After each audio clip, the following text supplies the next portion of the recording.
Hey everybody, welcome back to the Wild Thoughts Pod. I'm your co-host Afi. And I'm your co-host Kat. And we're back with the third episode of October already. Yes! Spooktober number 3. Oh my god, I'm so excited. And today's topic is true crime. Yes. We are going to deliver today with the true crime stories. Yes. But of course, before we get into all that good stuff, we gotta give you guys the question of the week and see what people answered us. Okay. What's our question again? Oh, if people watch true I didn't know crime what to and if ask. people... No, that was good, yeah. Okay, so the first question was, do you watch true crime documentaries? Mm-hmm. So 58% of people said yes. Yes. So just a little over the average. That's good. And then do you listen to true crime podcasts? 55% of people said not my thing. So a lot of people like watching it rather than hearing it. Yeah. I like doing both. I was telling Appy, I listen to two kind of true crime podcasts. One of them is Crime Junkie, which like delivers facts, like just straight facts. And then the other one is And That's Why We Drink, which I think I've mentioned on this podcast before, but basically it's like two girls who, one of them talks about true crime stories and the other talks about haunted stories, and they just deliver it very lightly so you can digest it, yeah, you know? Yeah. I love watching, I think. I think, like, I only later realized that, like, there was true crime genre as podcasts. Yeah. I didn't think that was a thing. I think it's easier for people to digest because if you can't visually see the things, exactly. if you're uncomfortable with that, I think it's easier to listen to it. But I also like watching true crime documentaries. Yeah, like, exactly. I don't know why people have such a fascination with it though. It's so, kind of gross. But it's just the way that it's done, especially on Netflix. Like, they do it very well. Yeah, the docu-series. Yeah, they're I really love good. them. Yeah. Yay. Oh my gosh. Okay, we're gonna get into it. Just before we get into it, these are real deaths that are happening, so we're gonna try to deliver it very respectfully. And also, if you don't like true crime, you don't need to listen to this episode, obviously, because it might gross you out. Yes. Yeah. So I'm gonna get started. Yes. Is that what you said? Yes. Okay. Let's start with yours. The story that I have is actually something that I listened to 2 years ago on Crime Junkie, and it's the mysterious death of Kendrick Johnson. So we have our notes here. So if I'm looking down, we need the notes. Please bear with me. So basically, the case is about a 17-year-old boy who was found rolled up in a mattress, dead, in 2013. Not a mattress, it's like a gym mat at school. Yeah. Mm-hmm. So basically, he was found by other students who climbed up on the mats and saw his body. And that's how they found him, which is kind of like really sad for the students. God. But basically, the whole thing as to why they were looking there, the students, was because people used to hide their gym shoes there. Oh. So basically, the other students, actually, a lot of students at the school used to hide their gym shoes either behind the mats or inside or under the mats because they didn't want to pay for lockers. And this was like in the gym area, basically. Exactly. It's like a separate little, I don't know if it was a separate room or just like a section of the gym that had the rolled up gym mats. And these mats were like 6 feet tall and 3 feet wide. So yeah, students used to place their gym shoes there if they couldn't afford to buy a locker, just so like they had somewhere to put them. Makes sense. So basically, when the body was found, he was found head first in the rolled gym mat, and he wasn't wearing shoes, which people found pretty odd. But his shoes that he wore that day, not his gym shoes, were placed on top of him, right next to his feet. Did you get that visual? Yeah. So he's head first. It's like this, not on. It wouldn't be like on it's the floor. horizontally. The mats are standing up. He was head first, looking down, basically. Yeah, so like, his feet were on top, and his everyday shoes were placed next to him. Oh, next to him? Next to him, inside the mat. Oh. So people found that really odd. They're like, why would you put the shoes? Oh, but they were also like, how did he put his own shoes there if he was trying to reach for his gym shoes under the mat? So that's what people thought. Okay. So the police, when they came to investigate, they were like, okay, here's what happened. He was just trying to reach for his gym shoes that were underneath the mat. He got stuck. He couldn't get out. The first autopsy said that he died of positional asphyxia, which means you're stuck in a position so much that you can't breathe. And that's how you die. So the police just ruled it as an accident and said, like, basically he was reaching for his gym shoes and he got stuck and he died because he couldn't breathe. Oh my God, but how did he roll himself up? So the parents weren't convinced that it was an accident. Yeah. So the first thing that was weird, like I said, were that his everyday sneakers were placed right beside his feet. So if he was reaching for his gym shoes that were at the bottom of the mat, first of all, why would he take off his shoes? So people thought maybe he took off his shoes just so he can fit inside and he wouldn't have anything bulky on him, blah, blah, blah. But they were like, but how would he have placed his everyday shoes right next to his feet while he was reaching into like a how tight he's gonna come mat? So it didn't make sense. And he wouldn't take it with him because the point was to leave his shoes out so it wouldn't be so, like, how did it get there? Exactly. It doesn't make sense.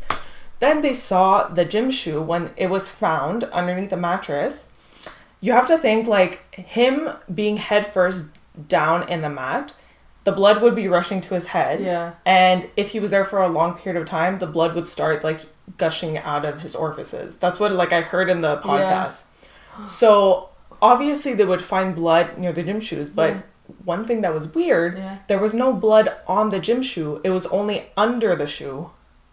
Under the shoe. So if stuff was spilling out from his face and he was on top of the shoe, there would be blood all over the shoe. Yeah, so was it, like, placed after? So that's what people think. Because they're like, it doesn't make sense that there's spotless. Only a pool of blood under the shoe and the actual shoe has nothing on it. That's so creepy. Yeah. It's like, it's really weird. Okay. So the second thing that the parents did, actually, the father went to take one of the mats, put it, like, horizontal on the floor, and tried to fit his body in it. Yeah. And he's like, there's no way that my son could have went in to reach for his shoe. He wouldn't have fit. He's too wide. His build is too wide. Yeah. So he physically went to prove that. Yeah. He's like, this makes no sense that he was trying to reach for his shoe. And got in completely like that. And got stuck. Like, he wouldn't have fit himself. Then, when a third thing that was weird, when they pulled Kendrick out of the mat, his face was, like, smashed, beat up. And they were like, if he was just got like, stuck why would and he couldn't breathe, this would not have happened to his face. So the parents were unsatisfied with the initial autopsy, so they decided to get a private autopsy without telling the police. Yeah. And that autopsy revealed that he had blunt force trauma to the right neck and soft tissues, and it suggested that his death was not an accident, like someone like hit him. Yeah. You know? Oh my god. So lastly, also, I'm not going into, like, extreme amount of detail because, like, I don't want this podcast to be super long. Yeah. I highly recommend the Crime Junkie episode if you want. You can just search Crime Junkie Kendrick Johnson if you guys want, like, all the information. And there's articles, I think, about it. Yeah, there's a bunch of articles. Exactly. I actually saw a picture of him, I think, on one of the websites. And he was made, like, he wasn't, like, a scrawny He's a 17-year-old. You know, yeah, he's a 17-year-old guy. Yeah. So, like, he was, like, he wouldn't have fit into a mat, a rolled-up gym mat, you know?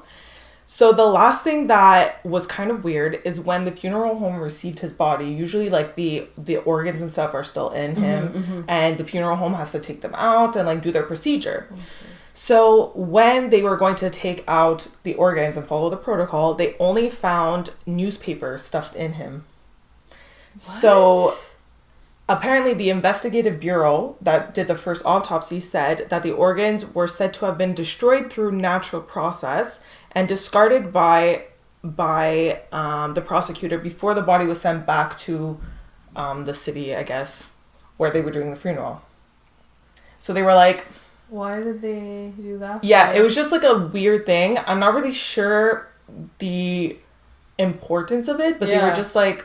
Stuff with newspaper. Like, I guess, like, they can't fully examine the body because all the organs are not there anymore.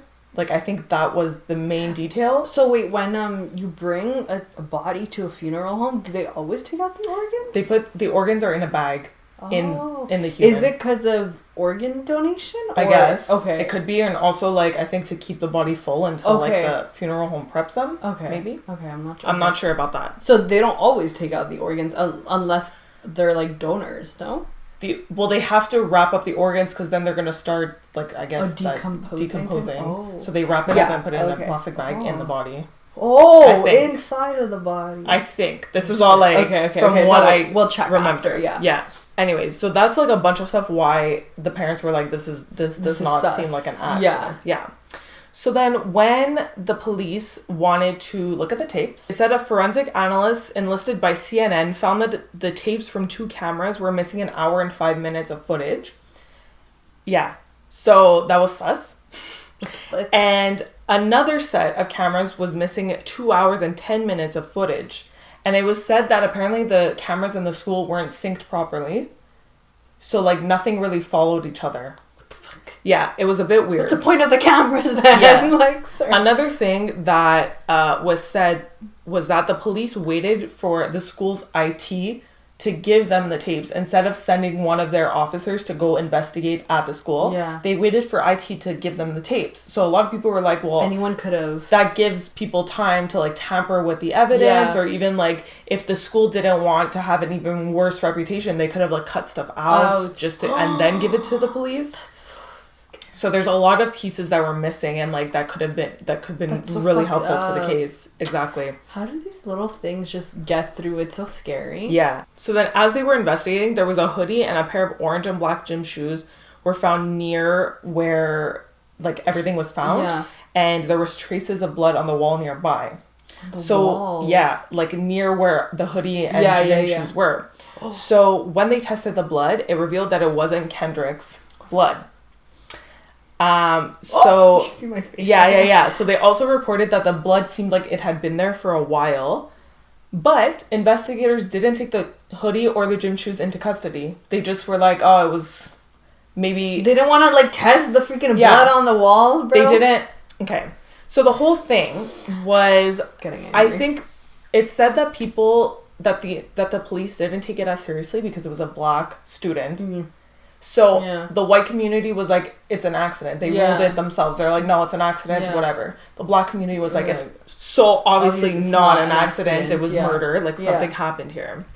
So the Johnson's family filed a $100 million lawsuit against 38 individuals. So I'm assuming the police. Yeah.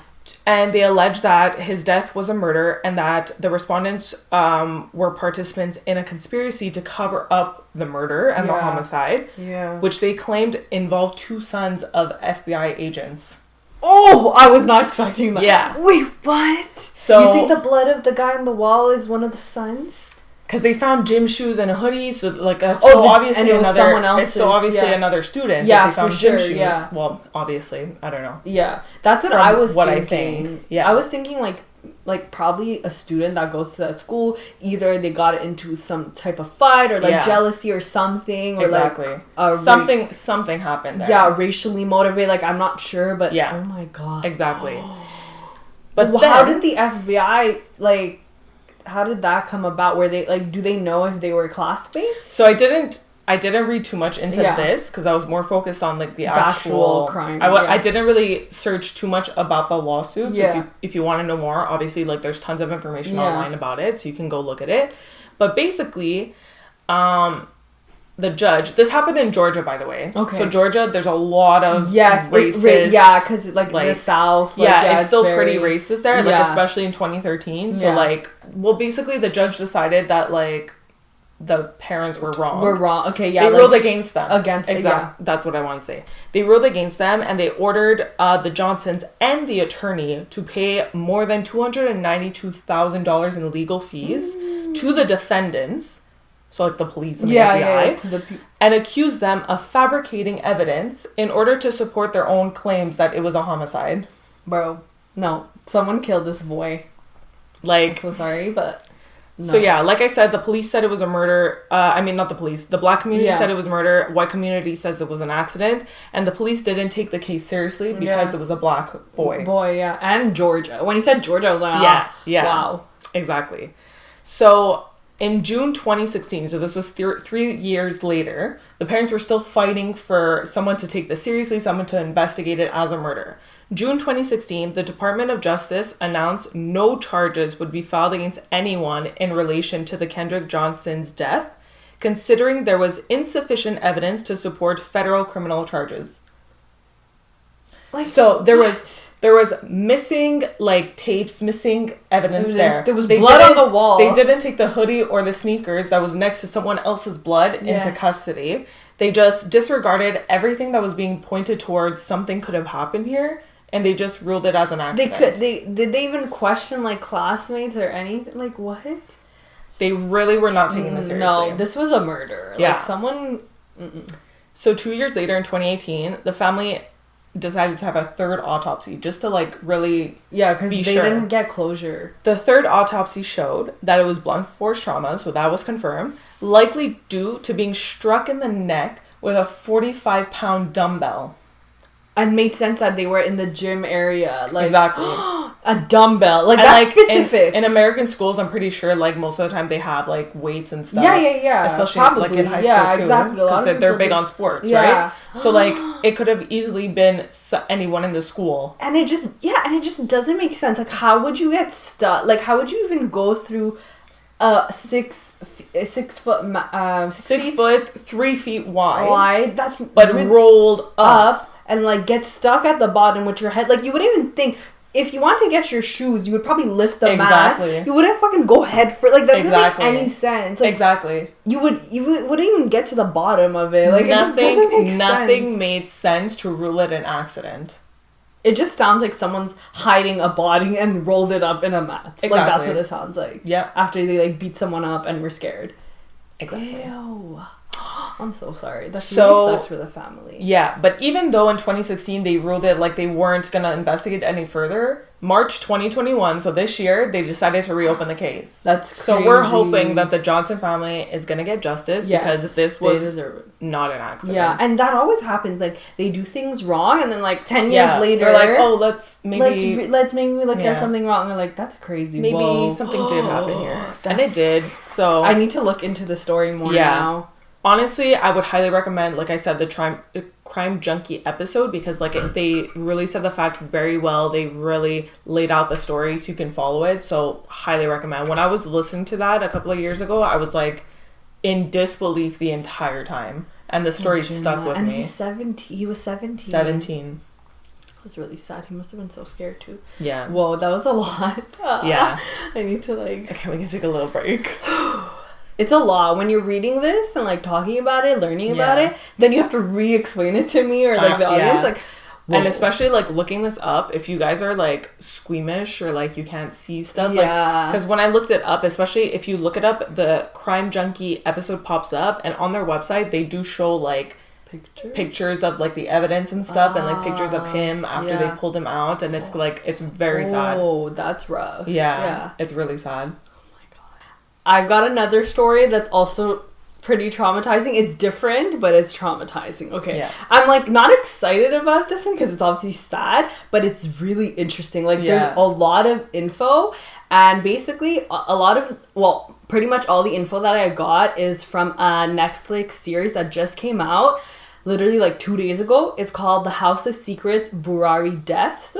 This was really interesting because, like, this is going to be fresh for everyone. Yes, so, like, that's why I thought, bro, really it's perfect because it's not like I know Netflix series are really popular, so I didn't want to do something that was too popular because everyone would know about it. But because it just came out, I thought, and it happened in India, so not that they're less popular, but I feel like people watch more, like, the American or, like, the Western docuseries, so I thought this was really good. And it's 3 episodes, so it's not that long. It's, like, 45 minutes each. But, yeah, okay, so I'm gonna start. So, basically, what the crime scene looked like, they had discovered 11 bodies hung from basically... Like, it was like a ceiling, but it was there was like it was like a ceiling covered in, like, I don't know how to like metal rotting kind of, and they were hanging from that. Okay. But so it was like industrial ceiling. Like, it was, I don't know how to explain it, but no, it was like a regular ceiling, but there was like a window, and then covering, like, below the window was just like these, like, metal, like, I don't know, like bars. If you bars kind of, exactly, but it wasn't like from the ceiling, but you'll see.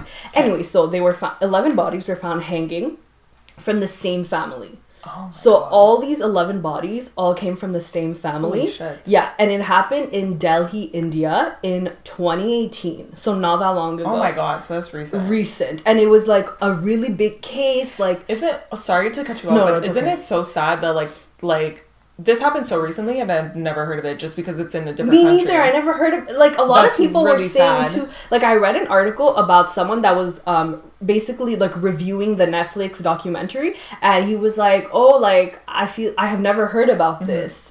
So I think it's, like, in India, apparently it was, like, huge, but I've never heard about this either. Yeah, so that's why, we tend to not look into international news, like, a lot, unless it's something good. Yeah, exactly. And maybe sometimes it just doesn't cross over to here, even though it's big, but, like, I've never heard about it. Like, you don't see that, you're not going to see, like, in a murder in India really being on, like, Canadian television or American television. It's so sad, though. Yeah, exactly. But it was, so 11 deaths, and they were hung up with, like, these colorful scarves, like, material, like, clothing material type, okay?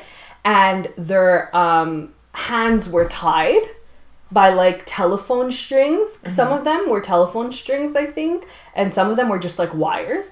Their feet were tied, and they had like not earbuds, earplugs, like cotton earplugs or something, and there was, like, tape. They were blindfolded, and some of them had, like, tape on their mouths. Okay, so they wouldn't scream. Yeah, I guess, exactly. So at first you're really confused. You're like, what the heck is happening? Because is that how it opens the show? So basically how it starts is that by interviewing one of the neighbors who had discovered them, because what happened was that this family had a shop. They had, like, a little grocery shop, and a lot of the local customers came there to get milk. And that morning, one of their neighbors had realized customers standing there when the shop should have been open. So they were like, wait, what the heck? So the neighbor calls them. They don't answer. So he thought that was so strange, because usually they're there every morning. The shop's always open.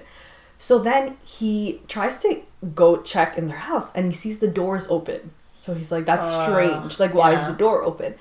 So goes upstairs, and he finds them hanging. My God, like, so scarred, so traumatizing, right? And then obviously all the locals there, like some local filmed the bodies, like, and in the Netflix series they show the bodies hanging, but not the full body. You see just the legs, but that was graphic. Like, you see live footage of it basically, and it was really creepy.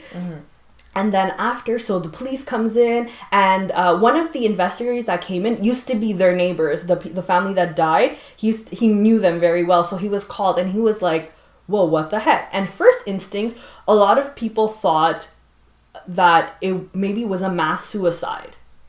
Because it would take too many people for it to be, like, a murder. But why would their hands and feet be tied? Yeah, that's one reason why people were like, no, like, a lot of outsiders or family members, they had, like, distant family, or there was some sisters and brothers that lived in other cities that survived, like, they weren't in that household. That's so sad. Yeah, and they were like, no, like, it's a murder, right? And then the police is saying it's a suicide. But the reason why they said it couldn't, like, maybe what people thought it was a burglary. Yeah, burglary. Yeah, but they were like a robbery. Yeah, but they're like, it wouldn't make sense because nothing was taken. They had all their jewelry on them, gold on them. There was no, like, forced entry to the house. Like, they didn't break doors or anything. There was everything was. See, my first thought is, like, was it another family member that did it? That murdered them? Wait, is this like a solved case? Kind of ish, yeah. Okay. Kind of ish. Okay. Like, let's just say that. Like, there's an answer. I'm not gonna spoil it. There's answer, but they're not answer. Really recommend the documentary. Okay. But first listen to the podcast and then go watch the documentary. But, oh my God, I'm getting chills because I just watched it, so it's, like, fresh in my head. But, so they're like, the police is like, it's probably a suicide because there was no force, nothing. Like, it wouldn't make sense for it to be a robbery. But then everyone else was saying, no, it has to be a murder. Like, they're tied. Yeah. Why would why would 11 family members just all together kill themselves? Like, suicide. That doesn't make sense. And, like, through the Netflix series, they really go deep into the character, like, the family members, like what would lead to this, you know? Because they were saying how they were all, like, really a happy family. Like, nobody was strict. They were religious, though. Like, they were a religious family. But, like, other than that, they were always, like, they had a lot of friends. They were always happy, like, super generous. And, like everyone knew them as, like, the friendly, like, you know, and they had a lot of, like, friends that were close to them and had good things to say about them. So it was, like, it didn't make sense. Yeah. So everyone was like, no, it has to be like a murder. Like, why would this family that's so like peaceful kill themselves? Like, nothing wrong that anyone knew about was going on in their lives, you know? It's always like that. Exactly, yeah. So then, because everyone was demanding like the police to like really, obviously they had to look into it because it was like one of the biggest like cases, and it was like not a typical case, right? So basically, they started to rule out the outsider. They started looking at the cameras in the area, and they confirmed that there were no outside people or any outsider that came into the house the night before, the morning, that week. It had to be someone in the house. Because basically this is the family member. So it was like 3 generations living under the roof. So there were grandparents, but the grandfather had passed away. So it was just the grandmother. And then she had 3 sons, I believe. Okay. And then they had... And they're all living together? Yes. Okay. She had 3 sons. 2 or 3, actually. It was a little bit... Anyway, so sorry, guys. I'm getting it mixed up. And then they had wives that had married into the family. And then those couples, I believe, had, like, 2 kids each. Okay. One, like, older daughter and one, like, younger son. And then another older daughter and a younger son. So it was, like, 12, 13-year-olds to, like, 80-year-old in that family. Because the grandma was, like, 8. Anyway, so... Basically, one of the wife-in-law, so the son's wife and her son were seen at night bringing home stools. I got chills. I don't like it. Yeah. Oh my god. I'm getting teary-eyed. You see me? Yeah, it's really scary. Oh my god. Oh no. Okay. Okay. They were bringing in 2 stools each, so like 4 stools, and then later you see them buying more stools, and then you see suspicious. Yeah, and then you see the little boy going in. They had a plywood shop, so like I guess like a wood shop, and it was right next to like the house. Like a hardware store. Yeah, kind of, exactly. And you saw the little boy opening the door of the wood shop and getting wires. And going back into the house. This was like the night or the week of. So like, and they confirmed that they had bought a bunch of scarves from the market. What the heck? Yeah. Okay, so it's the wife of one of the husbands. Exactly. And so their like son. Yeah, exactly. And throughout the week there were other members that had gone to the shop. I think one of the daughters went to the shop also. Like it was different family members that had like contributed to buying little things that were in the crime scene. That's so strange. See, like that kind of seems like it could be a collective suicide. Yeah, because you're like, if they're all going to get stuff. Yeah, exactly. When they had found the bodies, they had, this is not that important, but the dog was still on the roof. They had tied the dog, but like they weren't alive. Yeah, alive. He was alive. Yeah, sorry, dogs. No, dogs. Yeah. No, I know. No, he was alive, and he was tied on the roof. Like outside? Outside, so the sun was like beaming on him. Oh my god, that poor dog. Exactly. So one of the rescuers were like, nobody's paying attention to, like in the docuseries you see, no one's paying attention to the dog. Like he's traumatized too, and like he's voiceless, but he could still give us signs in a way, but he was a dog rescuer, so he wanted like to keep the dog just like safe. So he like picked up the dog, and because it was like neglected and it was obviously traumatized. Oh, and yeah, they brought in like a special investigator who deals with like multiple murders, those like atypical cases. Okay, and like anyway, so they kind of were getting little hints to like, okay, this wasn't a murder. This seems more like a suicide.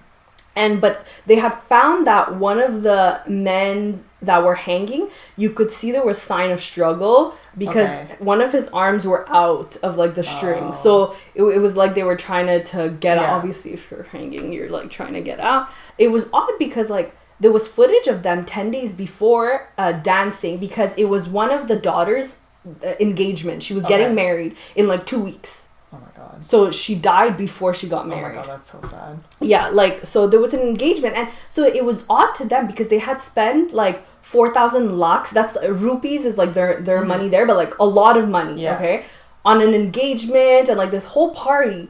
But it would, like, if she knew that she wasn't gonna be alive, like, why would they have spent so much money? So it was like, that question was still there. But then they had found like while they were investigating in a room, I don't know if it wasn't like, it was like burnt up. I don't know what it was, like concrete or like ash type stuff that indicated that they had performed some type of ritual the night before. So it was like, just by that they knew, okay, there was like some type of ritual prayer performed.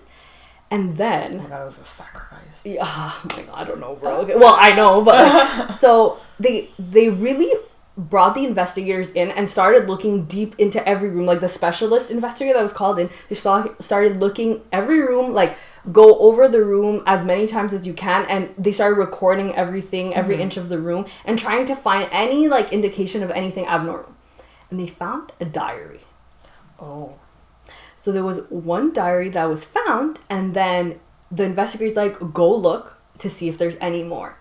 And in total, they found 11 diaries. And there were 11. For each person? Kind of, yeah, exactly. Because some of them were general diaries, and some was for like, I guess like personal family member diaries. But they found 11, exactly 11 of them. The number 11 seems to somehow be like important, but we don't really know if it's like a coincidence or if it's actually like a big deal. Symbolic. But exactly, but basically even so on their walls, this is just like a little fact, but we don't really know if it's like 100% related, but on their walls there were pipes coming out from outside, and there were 11 pipes. Whoa. And in the family members that died, there were 7 females and 4 males.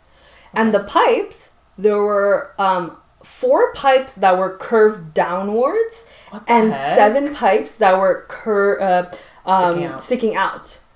So they were like, do you think weird. It was a way to let their spirits out, type of like their souls out, or like to cleanse them? Yeah. But the guy who came to install them, he was like, no, like it was just a coincidence that there was 11, and some of them were curved because some of the men didn't properly, like they just put whatever there, and it was just that, like that's what he had said. But they're just thinking like, oh, because they had said they needed those pipes for ventilation.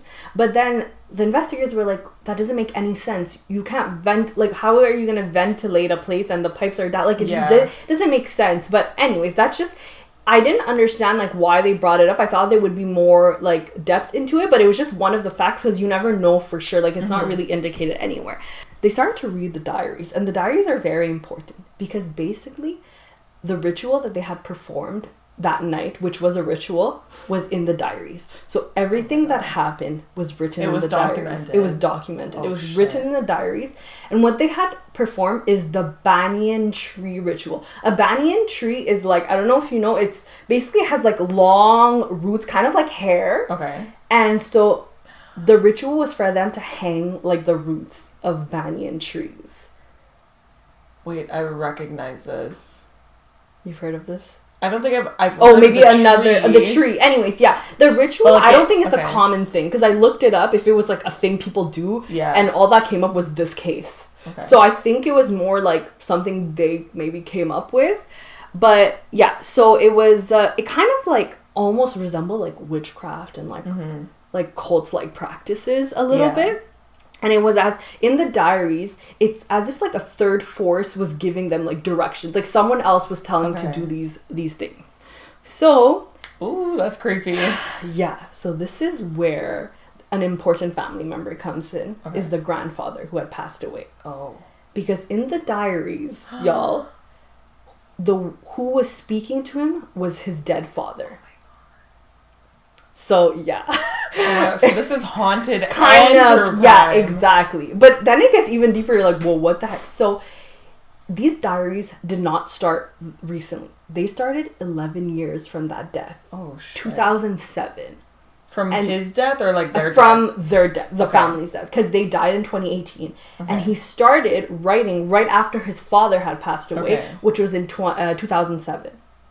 Whoa. And basically 11 years later. 11 years. That's God. That's why number 11 is scary, because we don't know for sure, but it's all like 11 family members, 11 years. Why are there 11 pipes? It has to be symbolic. They had like their fences had like 11, like I don't know if they were that super, but it looks very like superstitious. So that's what the investigators to be like that. Yeah, exactly. And basically so the main character, kind of the main person who kind of was the voice of the family, was Lalit. His name is Lalit, and he was one of the sons. Basically, that was, his father had passed away. Okay. So there was his mom and his dad. His dad passed away, and then he had 2 brothers and him. 1 or 2 brothers, actually, I don't remember. But a brother. Yeah, a brother. And he wasn't the eldest one, but he was more like, his other brother didn't really like care about things. He wasn't the type to like keep the family together. He just like was like whatever. But he really liked to keep everything organized. So Lalit, he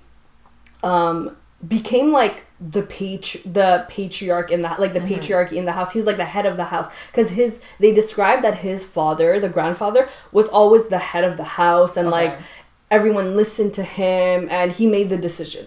So Lalit took over that position, and in the diaries, basically, he confesses that his dead father would communicate with him in his dreams and come visit him and talk to him.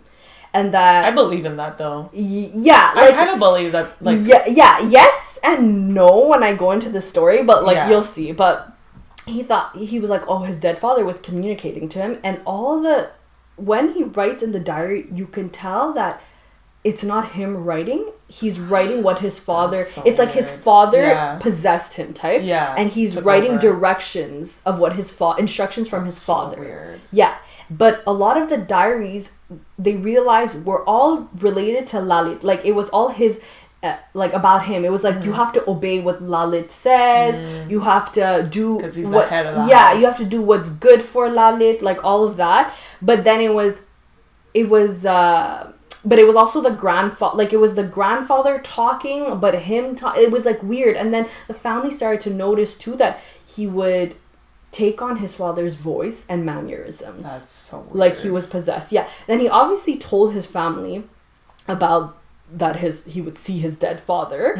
And he told them, he probably emphasized to keep this within the family, because nobody else knew about it. Like none of the friends knew about it. Like no outsider knew about it, because I guess they would intrude if, or they would like question it. Yeah.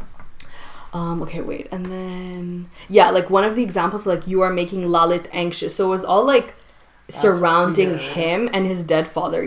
And basically he became like a medium of his father. He spoke like him, and whatever he wrote in the diaries were his father's instructions. So he was writing what his father was telling him, basically. But then the question was like, why was no one in the family like telling him, like, because they were modern, like the kids were 13, 14, they weren't like traditional. And one of the daughters had a master's in sociology. Oh. So they were like, people were smart, they were modern. Why did nobody question it? A master's in sociology. But nobody like nudged him or was like, can you stop? Or like nobody questioned it. It was almost like he just, I don't know, he had like control over everyone, and everyone just like obeyed him. And I guess they just like believed him. And later on, what we find out is the reason why probably the family members didn't start to question was because this family, they weren't very wealthy. Like they lived on a farm, and they moved to this city like in 1998 or something, the Delhi city in India, and they were never well off financially. But then after his father died and he started following his instructions, things started to happen. The daughter started to get a job. Financially, things were better. They opened a couple more shops around the town. So it was like confirmation that like the rituals, the prayers, because they would do like little rituals, prayers every day that the father instructed. And if they didn't, they would be like punished or something like that. And so it was like giving them confirmation that these things were working, right? Yeah. So that's why they probably like no one ever like questioned it. But also a lot of people not blame the wife, but they're like, the wife knew probably about the death ritual too, but nobody else probably knew.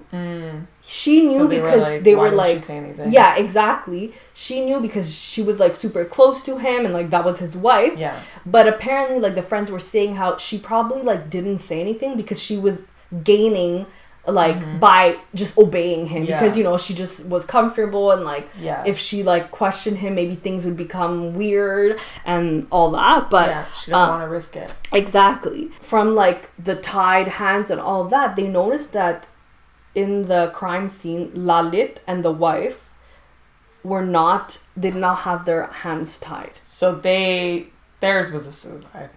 No, they were, so that, like, what they're saying was basically, they tied everyone else first. Yeah. And then they couldn't tie themselves. So they were the last ones to, like, hang themselves. So that's what I'm saying. Like, they sacrificed themselves, but they, like, forced everyone out. Well, we don't know if they forced them. Yeah, I guess. But here they're saying, like, that, yes, they forced them, but they kind of knew what they were doing. So basically, okay, I'm going to go into it. But, like, why would they, if they all collectively were like, yes, we're going to do this ritual, why did they tie their hands and feet if they knew they were going to, like, sacrifice themselves? Because, okay, I'm going to get into it. I'm going to tell you. Okay. Because they weren't supposed to die.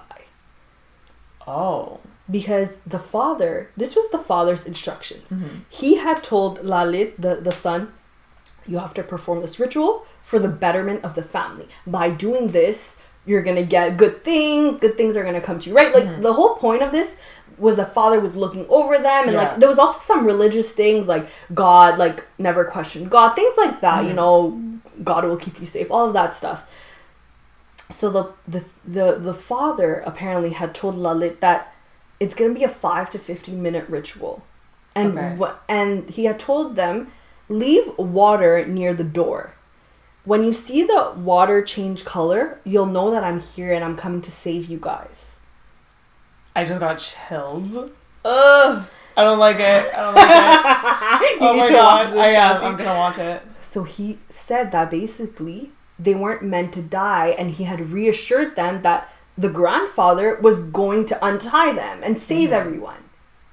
So it was basically an accidental death. Kind of. Yeah. That's what they're saying. It wasn't a suicide necessarily, because they didn't initially think they were going to die, and it wasn't a murder, but in a way it could have been a murder because Lalit was the one who convinced everyone to do this. And if you don't believe in like very spiritual stuff, you're gonna say like, oh, he was crazy and that's why it happened. Yeah, exactly. So then but they all thought like they were going to be saved. And apparently there was gagging by one of the little boys who was 13, I think. Because he probably, like, when he was choking and stuff. But yeah, that was really sad. And, like, it was just sad because, especially the children that had, like, their whole lives ahead of them. But apparently, it was written in the notes that the grandfather was going to come save them. Oh my God. Which he didn't. Yeah. And this was an 8-day ritual. So they had started this ritual 7 days prior or 8 days prior. And I guess it was a different prayer type of thing every day. And that was the 8th day was like, this is like the final ritual. Now, episode 3. So I went by episode, and this one is probably one of the most interesting ones because you think like, okay, we figure out what happened, why. But episode 3 is kind of where you figure out like why. Yeah. Why did this really happen? They go into Lalit's backstory and like why he may have done this, how he grew up, what happened in his life that could have led him to feel as though his father was communicating to him, right? So they start with his childhood, and they said like he was very naughty and like mischievous, like he would like do little, I guess, like goof around and stuff, you know, like a childish, like a little boy. And later in his life, he got into a motorcycle accident, which caused him some head injuries, and he was in the hospital for quite a long time. Okay. Like for example, because of this head injury, he would fall asleep like in the middle of conversations. Oh my God. Yeah, so it was like bad, you know. Yeah. Then later on, he got into another incident, and this incident, what happened was that he probably had like a fight with an employee or like a coworker about payments. Like maybe someone was supposed to pay him and didn't give him his money. And after that fight, those people locked him in a room inside the store and set it on fire. Whoa. Yeah. Holy shit. They set the store on fire, so it looked as though they were trying to kill him. Yeah. Probably were. Yeah. And that caused a lot of smoke to get into his lungs. Yeah. So after that, he couldn't speak anymore. Like, his speech. Okay. But when I guess the doctors or the professionals in voice, I don't know what they're called, but like they were like, he did not speak at all. Like he didn't say a word for like years. Oh my God. And everyone thought, oh, it's the smoke, like he couldn't talk, you know. But the doctor was like, no, that is very rare that because of smoke, your speech will be impaired. And it doesn't make sense. It's probably that he just didn't want to talk. But he made it seem as though he couldn't. Well, he's probably like traumatized. Exactly. And after all that happened, they advised him to get counseling, go to a psychiatrist for his PTSD, and to like, but especially in India, like, and that generation, maybe not the younger ones, it's very like stigmatized and like, oh, you only go to like the psychiatrist if you're crazy. So he never got the help that he needed. So then, direct result of psychosis, which I guess is when you're like a bit delusional, is hearing voices. So because he never got any, like all that trauma, like that accident. And also like damage to the brain. Exactly. He got physical head injuries and he was traumatized and he never got care for it. And that is a result of like psychosis and hearing voices is part of psychosis, which I guess is like when you're like psycho. It comes from the word like, not psycho, but like psychosis. Well, it's just like, I think it's something happens in your brain. Psychologically. Yeah, exactly. And one of them were kind of describing how this was like a mini cult because leaders of the cult usually believe they have a supernatural power. And he believed he could talk to his father or, so that was his supernatural power. So he was like the leader of the cult. So I guess that's what he thought it was. And he made everyone seem to believe. His father would give him tips on how to invest, what family to marry. Yeah, because I was gonna ask him, like, how did they, like, were they just getting lucky that they were getting like, jobs and like getting wealth? His father was giving him instructions. Like, oh, invest in this. Don't marry into this. Don't marry your daughter into this type of. It wasn't his daughter. I think it was his brother's daughter. So his niece. Don't marry her into this family. Like, do this, do that. So he was, and all these things were working, I guess. Then the reason of like why no one knew, because in India, in brown culture, like Bangladesh too, it's a lot of what will people say or think. So it's all about family honor and pride. So if you go tell them your secrets, what will they like? No. So that's why that was probably a lot of the motivation of why like no one knew and maybe they didn't question it. So they kept that's why it's called House of Secrets, because they kept like everything inside. But then Priyanka, which was one of his brother's daughter, was getting engaged, but his behavior started to change. And it was like his psychosis got triggered because she was getting married into another family. So what if she told them about the secrets? Because is that the type of culture that if you marry into another family, like, and you're a woman, you go with that family? Yeah, you go with that family. Okay. You go live with them. Exactly. Because this had all been happening when they were all together. No one had come in or out. And now she's getting married. So he started to act strangely. And it's as if, like, she was leaving like the kingdom for like they said like a forbidden kingdom, I don't know, something like that. And his behavior started to change. He wasn't sleeping, so maybe that's because that was when they were dancing. Made everything worse because they were dancing 14 days, and then that they kill themselves. The last episode is more like they go through the funeral. I didn't finish it all because it wasn't like that important, but yeah, they kind of named it as like collective psychosis. So they looked at a psychological autopsy. So, like, psychologically what happened, not, like, just physical. And they were like, okay, he had some type of, like, psychosis, like, things were going on mentally. But then it became collective. So, kind of like you said, a collective, like, no, what did you say? Collective suicide? Well, like, that's initially what they thought it was. Because they were getting so much wealth and they believed, like, that it was actually helping everything they said. Exactly. That they were just, like, blindly following it. Exactly. So they named it as, like, a collective psychosis. Okay. But then some of the psychologists in the doc and journalists were saying, like, that's saying something, but it's not saying anything at all. Like, take that away and really, like, I think this is a mental health issue. Yeah. And we need to start having conversations about mental health more openly and not have it be stigmatized. And, like, that's where, like, even one of the psychiatrists, he was saying how, like, if we don't, this is going to happen again. So, like, I think the overall thing that I learned, like, I did not think the story was going to go, like, it went, six different ways. And I was like, what? Yeah. Like, you didn't really know what was happening until the end. This was intense. And I think the overall message that the doc was trying to say was that this wasn't just like a plain murder that had no like reading into it. It was like, maybe if he had gotten help, maybe this wouldn't have happened. Which we don't know, obviously, because we don't... The thing is that we don't actually know what happened. These are things that we're, like, assuming based on, like, little hints here and there. But we have the diaries, obviously, but we don't know exactly what he was feeling. But it's also, like, yes, he could have had... Like, for sure, he had some mental issues, illness. But... You think his like, father I'm was also on the talking to flip him? side. Like, yeah, but then they died. I know. So but, it's, like, weird. That's why, like, it's, like, you can also kind of argue if you believe in spirituality and stuff and you believe that, like, the father was actually talking to him. Exactly. That's what I thought. I was like, okay, he thought... First, I'm like, okay, he's a bit delusional because he led his whole family to die. Yeah. So I'm like, okay, yeah, his father was talking to... I thought maybe he didn't grieve his father properly.